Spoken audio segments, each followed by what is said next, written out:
Okay, thanks everyone for coming. I have a few sort of special thank yous. I want to thank Jessica Sturgis for helping today run errands and make sure that we had all of the accoutrements for the evening, as Matthew Kroll, our usual coordinator, could not be here today, unfortunately. So we'll miss him, but also thanks to Jessica for doing that for us. So I won't do a lot of prefatory stuff tonight, other than to say we're sort of kicking off our literary studies portion of the semester with Dr. Agata Szczeszak-Brewer. Received her PhD in 20th century British and post-colonial literature from the University of South Carolina in 2006. A native of Poland, her interest in Anglophone literature began with the unlikely pair of James Joyce and Hanif Qureshi. Currently Associate Professor of English at Wabash College in Indiana, her scholarly and teaching interests include 20th and 21st century British and Irish literature, James Joyce, transnational modernism, gender theory, and gender and nationalism.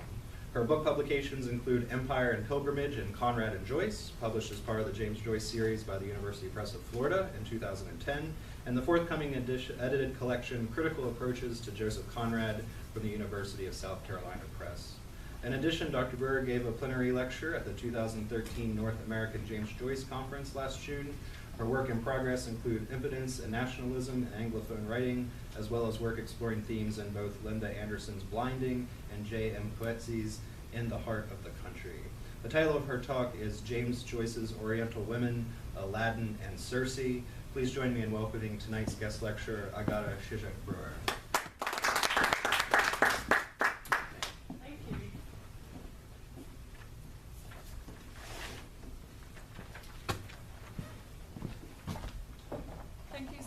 For inviting me to give this talk, and thank you for coming today to hear me despite the inclement weather.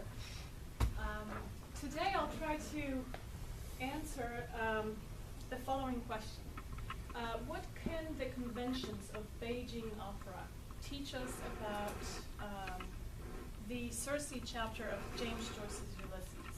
More specifically, I'll analyze the shared symbolic representation of the gendered body and the gesture in Chinese theater and in the Circe chapter. So in both cases, the performers hyperbolize movements and gestures and nonverbal responses. And so close reading of stage directions and of an analysis of the theatrical conventions employed and subverted in Joyce's text will reveal a scathing commentary on the gendered image of the other in turn of the century Ireland. And central to my analysis will be the figure of Ellen Moon, aka Widow Twankey. If you remember that little bit of Joyce's Circe. We'll have the excerpt on the screen later on. And she will serve as an example of how a misunderstood and parodied image of the other, and in this case the Chinese, serves as a catalyst for an acute perception of one's own otherness in a colonial setting. This is why the subject of this talk will be grounded in sort of two geographical locations, China and Ireland. And I'll discuss the relationship between gender and nation within the frame of these two cultures.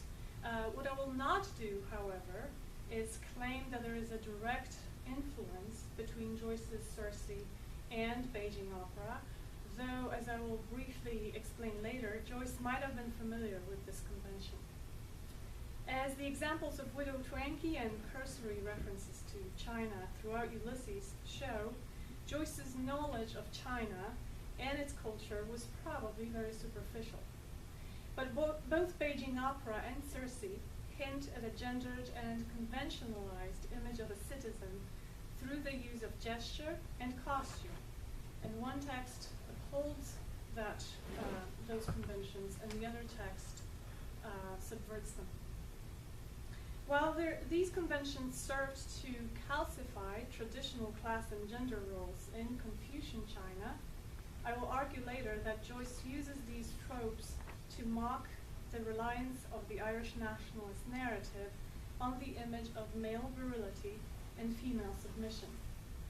That image, of course, relies in turn on a number of symbols and gestures, delightfully mocked in Circe. So I divided my talk into three parts. First, I'll explain the background for this new project, and second, I'll talk briefly about the basic elements of Beijing Opera, and third, I will look closely at select and, for the sake of time, by no means exhaustive, textual evidence in Circe. So first, a note on terminology. On occasion, I'll be using the phrases Jingju, Peking Opera, Beijing Opera, and Chinese theater interchangeably, following a popular practice. But I want to stress that the scholars of Chinese culture, and in particular of that particular brand of Chinese theater, they will insist on being precise and on calling the form Jingju, because they say the term should be distinguished from other forms of Chinese opera separated by region. For example, Liu Opera or Liu Tu from Shandong. There are apparently 350 regional forms of Chinese theater, and Jingju is considered the most influential style. It contains a characteristic blend of declamation, music, martial arts, and dance. It is very visually appealing because the costumes are colorful and intricately embellished, and each gesture of the actors-singers is of utmost importance to the plot. The gestures are very studied and very conventional, and I will introduce the elements of Jingju a little later. So how did I become interested in Jingju? As a scholar of modernist and colonial and post-colonial fiction, really invested in and interested in cultural representations of the male and female body, I was really excited to take part in a workshop on the stylization of the body in Jingju at the East-West Center at the University of Hawaii at Manoa. And the workshop was conducted by Elizabeth Fichman-Walczak, who's one of the most prominent scholars of Chinese theater and a performer. And then next summer, and the summer after that, in 2012, I went to Shanghai, to Fudan University, to work on Jingju in particular, to do research on the history of the theater and on particular elements of musical theater in China. And so I found Jingju to be just a fascinating theater form. I had an opportunity to see a couple of performances, which could be a real feat because they tend to run from 3 to 6 hours each. And the more I saw and the more I read about it, the more my mind wandered toward Joyce's Circe. Joyce's fascination with Ibsen and with the ancient Greek culture has already been documented.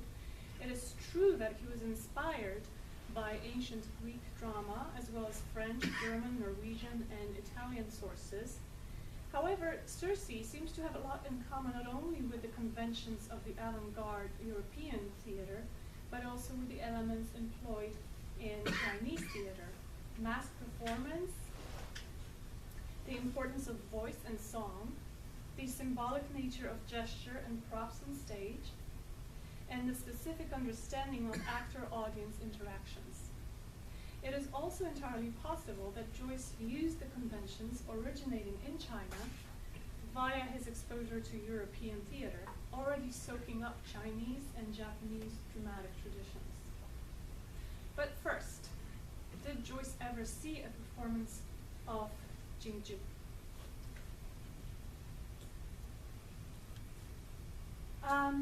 Was he familiar with this form of theater, and why study the parallels between Chinese theater, especially Jingju, and Joyce? As I said earlier, my goal here is not to establish a direct influence beyond reasonable doubt, but to investigate how different cultures and groups of people disenfranchised by colonialism and patriarchal tradition depict the body of a citizen on stage. In the past, Joyce scholars framed the Orient in terms of Bloom's Middle Eastern reveries.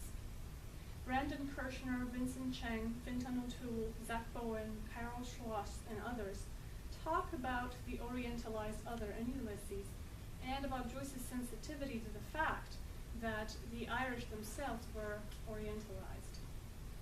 O'Toole discusses Joyce's interest in China, but the connections he draws are not central to his argument.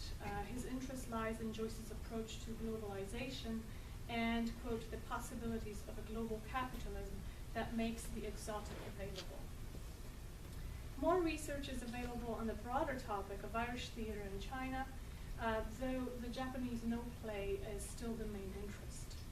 Chris Morash, in his History of Irish Theatre, mentions the Chinese theatre as a source of inspiration for the impoverished Cork Dramatic Society in 1910, since the bare stage associated then with the Chinese drama would not require too much investment, so it was a practical choice.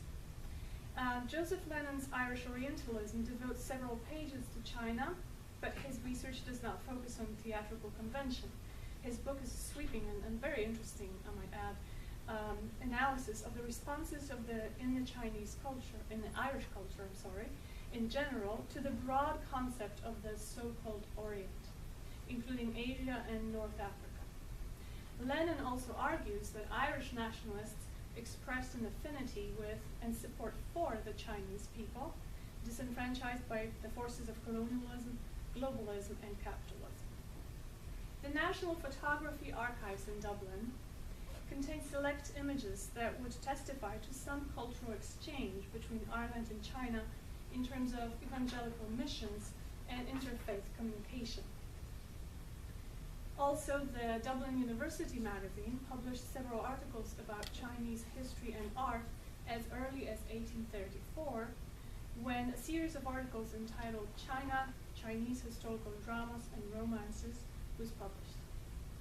In July 1848, the magazine published an extensive article entitled China and the Chinese, which includes a description of the Chinese theater and temple. Robert Douglas published his Society in China in 1895, with a whole chapter on amusements, a subchapter of which describes the Chinese theater with gross oversimplifications and an occasional evidence of lack of understanding of the intricacies of Chinese theater. For the most part, says Douglas, and I'm quoting, the plots are quite straightforward and no mystery is ever presented to tax the intelligence of the audience. End of quote. James Fisher and Joshua Goldstein confirmed that Chinese opera was present in early 20th century Europe. Goldstein says that, and I'm quoting from private correspondence, there were a lot of Chinese laborers in France, especially during World War I, and they brought the opera with them. And there's a documentary series called The Pacific Century, he says, and in the opposite episode that deals with World War I, they actually have footage of one performance of Jinju. Also, the multilingual and bohemian atmosphere in both Trieste and in Zurich during the war would have encouraged such performances. Some Irishmen, including G.B. Shaw, and Europeans in general, were familiar with the Jinju Convention and its most famous star, Mei Lanfang, long before Lanfang visited Europe. In addition, there were numerous translations of Chinese opera in the 19th and early 20th century, available in English, French, and German. Also, Joyce was probably familiar with The Mask, the first international theater journal, edited by Edward Gordon Craig, Joyce's contemporary, an English actor, director, and stage designer. Craig, who was incidentally Isadora Duncan's lover, was a very popular artist in Europe at the time Joyce lived in Zurich, Trieste, and then Paris. In 1904, Craig moved to Germany, then Italy, and France. The Mask was published between 1908 and 1929, and it included such authors as W.B. Yeats and Lady Gregory. It also regularly printed foreign notes about theater from Dublin to Tokyo. It also featured quite prominently several reviews of Asian performances and books on Chinese theater, long before Craig's meeting with Mei Lanfang in Moscow in 1935. Impressed by Asian theater, Craig called for, quote, the quest for perfect movement achieved by professionals who are in complete mastery of the muscular action of their bodies, the use of masks. Ming Tian notes that, quote, Craig's experience of the Chinese theater derived from The Yellow Jacket. Perhaps the most important production of a Chinese, or rather pseudo-Chinese, play in the early 20th century, written by George Hazleton and J.H. Benrimo, with the purpose of, quote, stringing on the thread of universal philosophy, love, and laughter the jade beads of Chinese theatrical convention. The play was produced in New York and then in major European cities, such as London, Madrid, Düsseldorf, Berlin, Vienna, and so on, by leading directors such as Max Reinhardt, Gustav Lindemann, and Alexander Tyrov, and it became the hit of the 1913-1914 season in Europe. While we cannot say with certainty that James Joyce ever saw a Jingju performance, reading Circe in tandem with this traditional Chinese theater form, known to many intellectuals in Paris and Trieste, reveals an important relationship between the gesture and performance of gender and ethnicity in theater. I don't want to deal with intentionality in my argument here, that is whether or not Joyce wanted to allude to Chinese theater in Circe. Rather, I'd like to ask a question about the value of reading of Ulysses, in this case Circe, through the lens heretofore unacknowledged or under-acknowledged in Joyce studies, a theater form considered by Europeans as heavily symbolic, spectacular, and magniloquent. Such a comparison would open up a variety of questions about the hyperbolized gesture as an ideological tool in societies responding to the foreign presence, colonization, ethnic diversity, and traditional gender roles. Katie Wales has analyzed stage directions in Circe as meta-language. She explores diverse codes of signification and symbolization dependent on spoken language, but also on gesture, facial expression, paralanguage, costume, and other things. And she draws our attention to the, quote, deep structure of a performance, converted into a surface structure through their enactment. Wales concludes that ultimately, quote, the novelistic voice, with its capacity to fictionalize, to render the impossible and the absurd, drowns out the dramatic in Circe.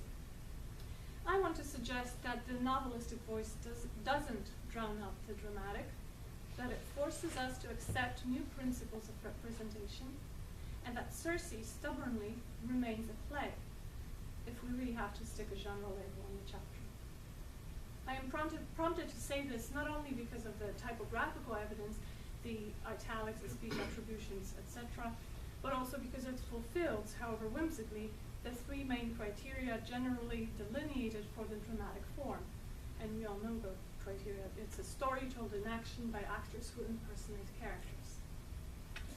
Kate Buss, in her studies in Chinese drama, explains the major themes in Chinese theater.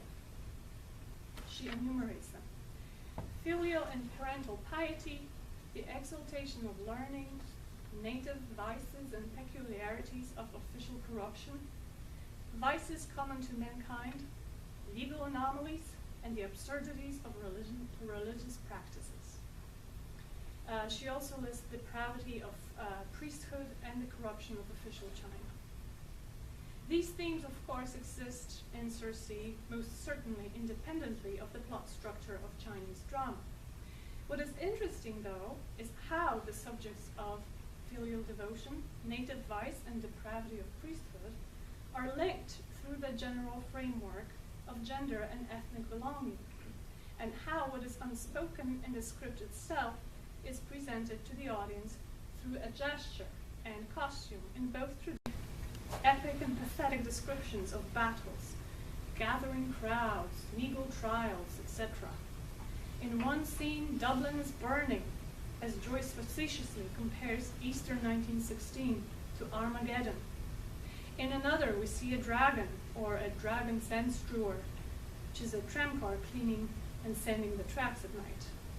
And so Joyce gives us in Circe a legendary reptilian creature rooted in both European and East Asian cultures, creeping and hissing with menace.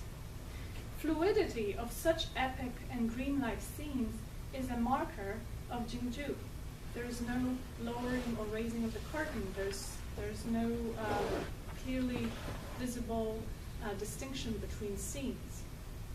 The scenes follow straight, one after another. During Bloom's trial, for instance, following an announcement of his bogus statement, we get Bloom's speech indirectly through stage directions instead of his voice. It is a common practice in Jingju to condense stories spanning long stretches of time and space into one scene without speech, where dance, movement, gesture, fight scenes, and music work together to make the story comprehensible. Huang says of Jingju, quote, "A play is a play, it is frankly theatrical. For this, we have created a set of conventions to break through the limitations of time and space so that life may appear more free and sublime on stage." So notice that mimicry is not the aim here. It is freedom of expression and aesthetic pleasure. In Chinese opera, studied bodily movements signify opening and closing the door, climbing a mountain, or wading across a stream. We have no props, or few props, and very little scenery. Our imagination is dependent upon the gesture, right? A conventionalized gesture. Walking in a circle, for example, would indicate a long journey. 4 soldiers and 4 generals flanking both sides of the stage represent an army, several thousand strong. 2 men somersaulting under a spotlight would signify a fight in darkness. So one purpose of these particular gestures is to overcome the limitations of the stage and the genre. But Joyce chose theater as the form of the 15th chapter of his novel.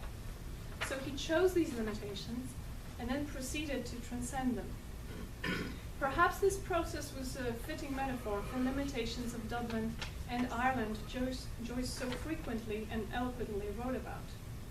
The content of Circe overtaking the form, the fabric of the text bursting out of its seams. All this reminds me of young Stephen Dedalus, impatient to prove himself a godlike artificer away from parochial Ireland. Stephen chooses silence, cunning, and exile, and so does Joyce, the artist, in Circe.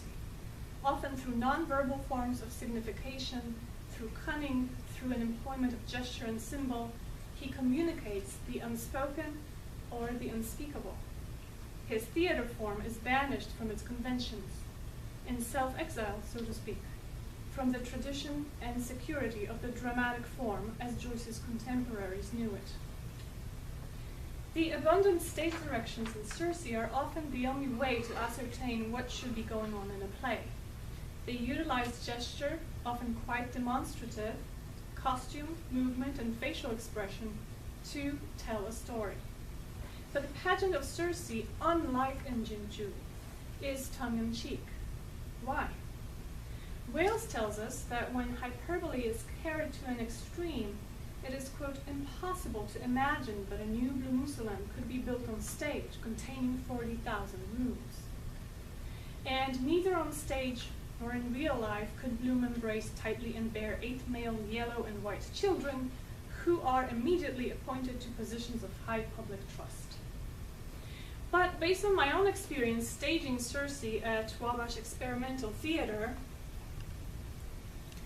one can imagine and portray these things on stage, despite the director's lack of adherence to the principle of mimeticism. One only has to embrace, like several theater directors in Joyce's times, including Craig, symbol and gesture as a universal language, as entelechy. Aristotle's term entelechy for that which makes actual, which is otherwise merely potential. So the conventions of Jingju rest on various character types. All female roles are known as dan, which is subdivided into the quiet and gentle woman, the vivacious type, women with martial skills, sword and horse type, women skilled in fighting with weapons, old women, and all male roles are known as sheng, and they are subdivided into old man, young man, the warrior type, and then there's the third role type called jing, which is the painted face, and there's also a clown among those types with a dab of white on the face. Circe has its own types. Old gummy granny and the mothers of Stephen and Bloom as old women, Laodan. Bello as a horse and sword woman, perhaps. Stephen as a young man, and Bohi brothers as clowns, etc., etc. And here we have the virtuous women, the daughters of Aaron, played by 3 Wabash students. Bloom's rapid changes of costume and character make it impossible for him to truly inhabit a role. Those frequent changes produce the alienation effect, and while it is necessary for the reader, spectator, to suspend disbelief, there is an underlying agreement between the playwright and the spectator that Bloom's impersonations are just types, hyperbolized components of his complex personality. What's noteworthy is why he embodies these particular types within the plot. There seems to be no demand on the reader's audience to fully identify themselves with these types because they are marked by superficial and transitory signifiers, such as Higgs Crubine, a policeman's white-gloved hand, dinner jacket with blue Masonic badge in the buttonhole, or a purple Napoleon hat, and many, many more. Even the over-the-top gestures indicating emotion, such as Bloom dramatically touching his forehead, or Stephen tapping himself on the forehead, or Bloom meaningfully dropping his voice, to which Mrs. Bream responds gushingly. All these things are just that. They're exaggeration signaling pastiche and parody rather than a realistic portrayal of human emotion. Already on the very first few pages of Circe, characters are identified by props. We read about soldiers' swagger sticks and blood-bright tunics, Stephen's ash plant, and Lynch's jockey cap. The list of props goes on and on.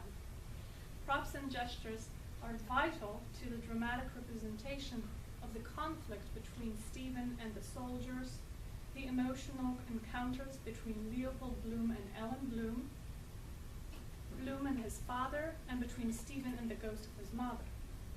But Joyce employs them mockingly, as if recognizing both the alluring power of symbol and its stifling reality, its limiting nature, its dangerous shortcuts. Stephen famously says in Circe, "So that gesture, not music, not odors, would be a universal language, the gift of tongues, rendering visible not the lay sense, but the first entelechy, the structural rhythm." And this Lynch mocks with pornosophical philtheology, metaphysics in Mecklenburg Street. That's the name of the street in the red light district in Dublin.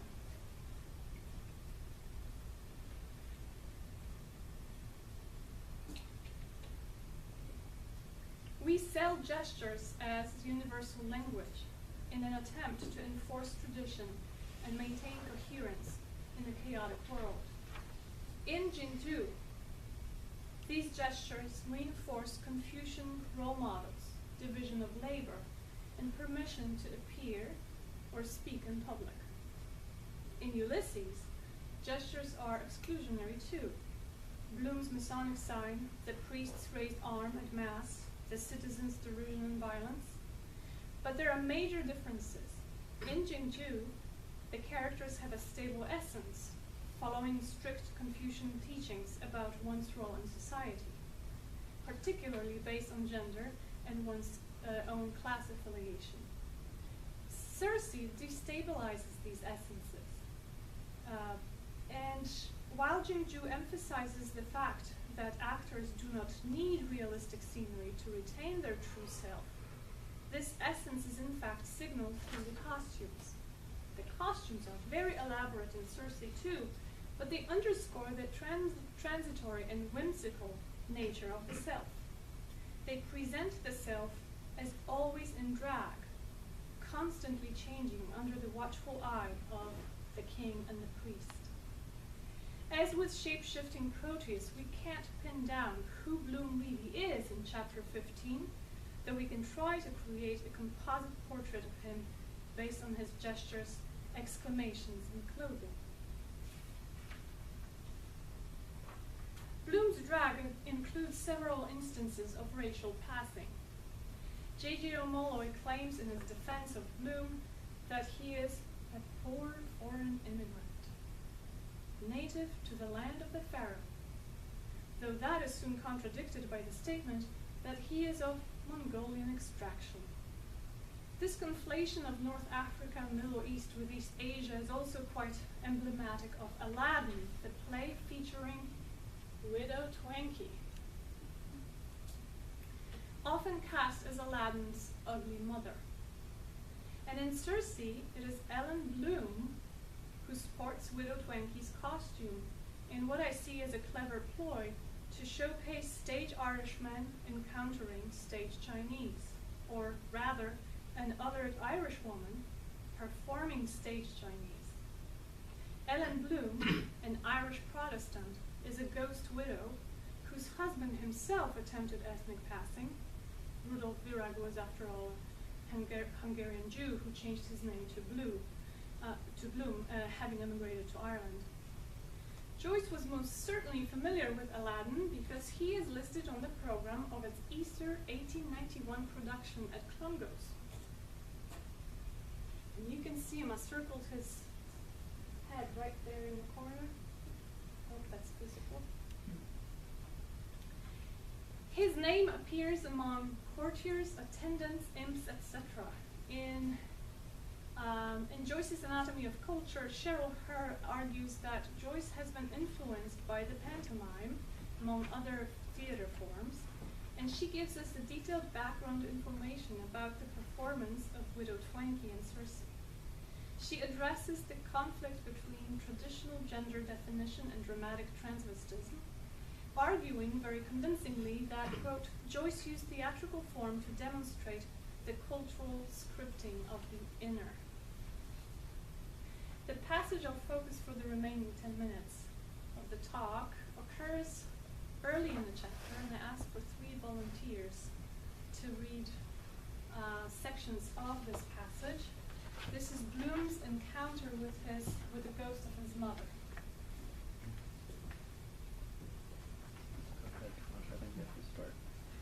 Bloom. Mama! Ellen Bloom.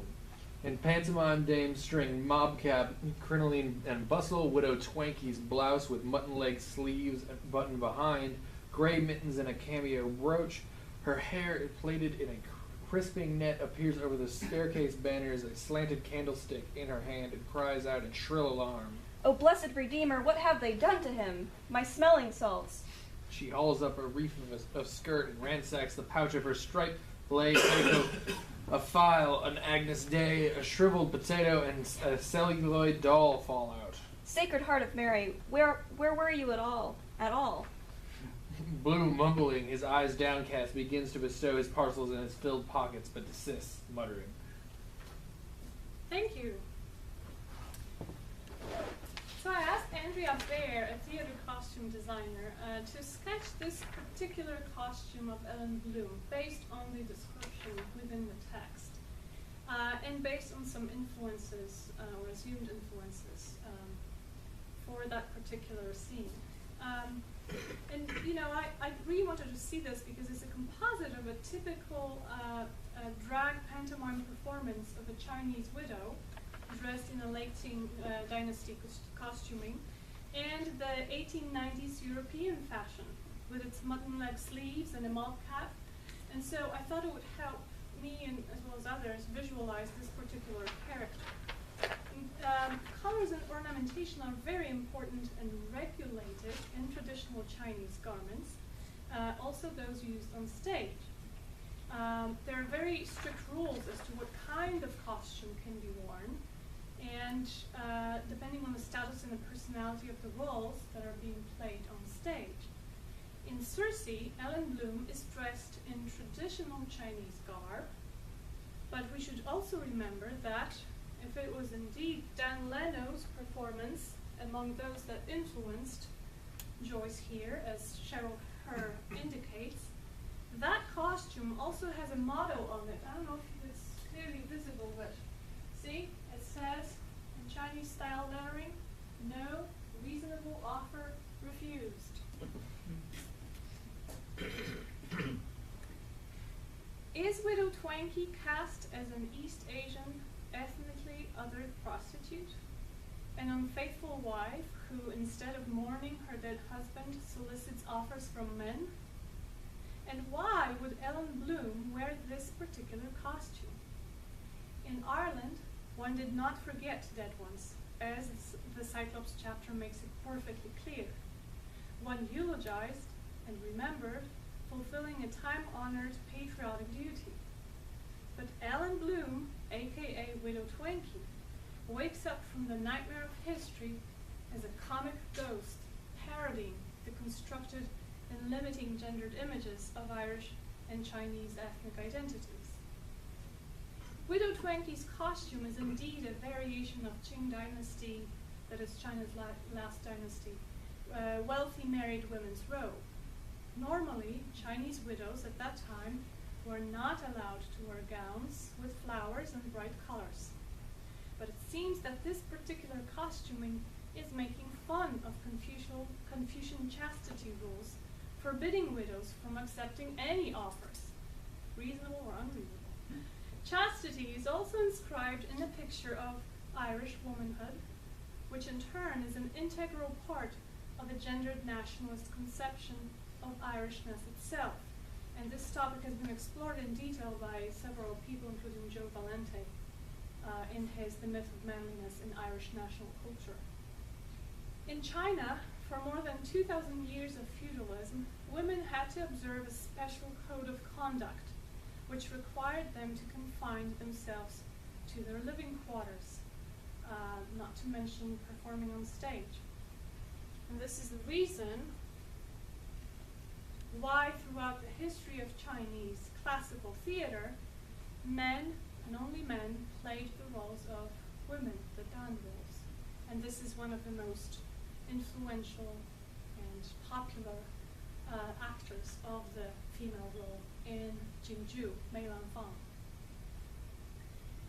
So by dressing Ellen Bloom as Widow Twankey, Joyce hints at the feudal confinement of Chinese women to the home and draws a connection between them and Irish women who, told by the church and the patriarchal state to fit within prescriptive and confining gender roles, could assume at least a pretense of power only when cross-dressed, as in the Bella Bello transition.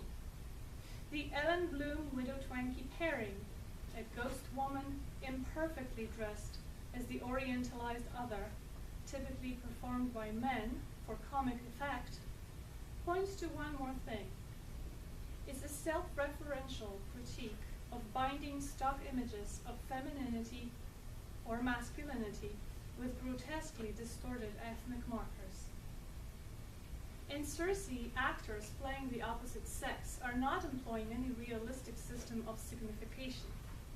Joyce gives them hyperbole and symbol to operate with, almost always producing a grotesque effect.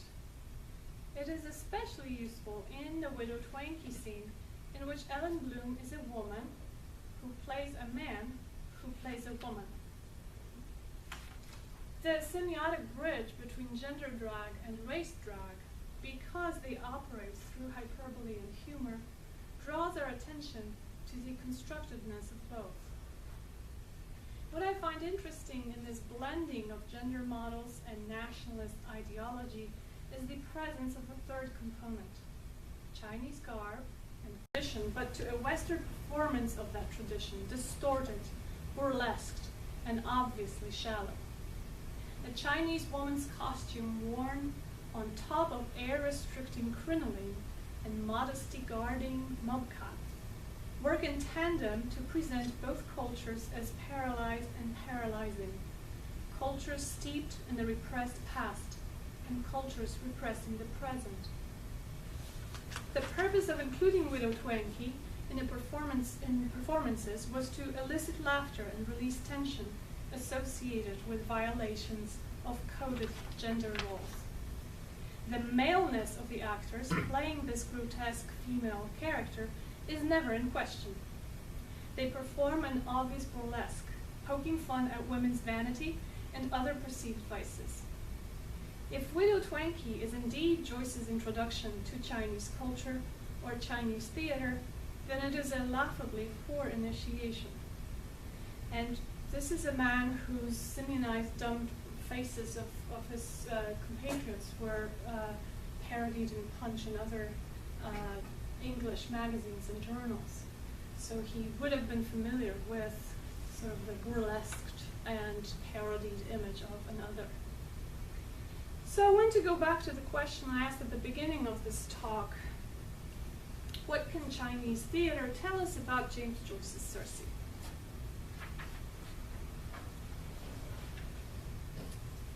The extension of postcolonial studies to Asia and East Asia in particular is now an integral part of the discipline, one that is expanding and gaining more momentum. I am excited by the movement in modernist studies toward transnationalism encapsulated in Susan Stanford Friedman's 2009 Modernist Studies Association's keynote entitled Planetarity. Her speech invites us to consider the aesthetics and politics of modernism through an inclusive, borderless approach. Though some might scoff at the apparent return to the so-called comparative studies in literature, I believe that a transnational approach to modernism, including James Joyce studies, could help promote multidisciplinary, global, and comprehensive understanding of the forces of colonialism and the representation of the colonized body. Defamiliarization in any text draws attention to the conventions, or their lack, and encourages our search for their meaning. Although in Circe, Bloom and Stephen enact or observe their own anxieties and longings, the distance between the actor and the role, as well as the distance between the implied spectator and the character, point to the scriptedness of both gender and race in Joyce's Ireland. The feminized and beastly stage Irish become emasculated, uncouth, and promiscuous stage Chinese in drag. In addition, Joyce ridicules the prescribed sanctity of the symbol and the gesture as universal language, despite the quite prominent conviction among Joyce scholars that Joyce was subscribing to the language of symbols rather unironically due to his Jesuit upbringing. Although apparently familiar with Confucius, as Cordelier's scholarship shows, Joyce eschews the devotion to one's elders and authority ingrained in Confucian teachings, and consequently, though indirectly, in Junchu. Stephen does, after all, say in a very anti-Confucian metaphor, as he points to his head, that he wants to kill the priest and the king. Gesture and symbol help uphold calcified social conventions, and so it is no wonder that Joyce mocks them in Circe. Stephen's question, who wants two gestures to illustrate a loaf and a jug, could be read in many ways, of course. One of them could be paraphrased this way: who in contemporary Ireland has a stake in making sure that there is more than one gesture to symbolize tradition? But also, why bother with two gestures if one will suffice? Joyce, ever aware of the constrictions of the church and the state, must have known that such a semiotic economy reinforces prescriptive power relations, since the gesture and the referent are stable in the world of religious rites and nationalistic rhetoric. Therefore, what Jingju presents unironically and with pathos, Joyce mocks and subverts in Circe. Thank you.